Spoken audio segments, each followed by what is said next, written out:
So, eine Apfelschorle für die Dame. Danke. Ein Weißbier für den Herrn. Dankeschön. Darf schon was zum Essen sein? Mei, wir haben noch gar nicht in die Karten geschaut. Momentan bitte noch. Ich komm dann gleich nochmal, gell? Schon recht, ja. Musst jetzt du Mittag schon ein Bier saufen? Müssen nicht. Herrschaftszeiten. Ich hab's nicht erlesen. Ich hab meine Freundin gelassen. Hast du deine dabei? Nein, aber ich weiß, was da hilft. Ja, das hilft ganz gewiss.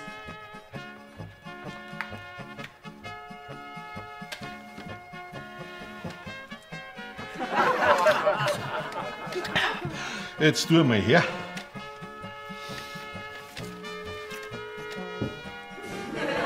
Jungschweinebraten mit Semmelknödel und Blaukraut, 9,80 €. Schweinsbraten. Tu mal her. Das gibt's doch nicht. Jägerschnitzel mit. Ja, das funktioniert ja tatsächlich. Jetzt sag du nur einmal, Bier saufen macht blöd.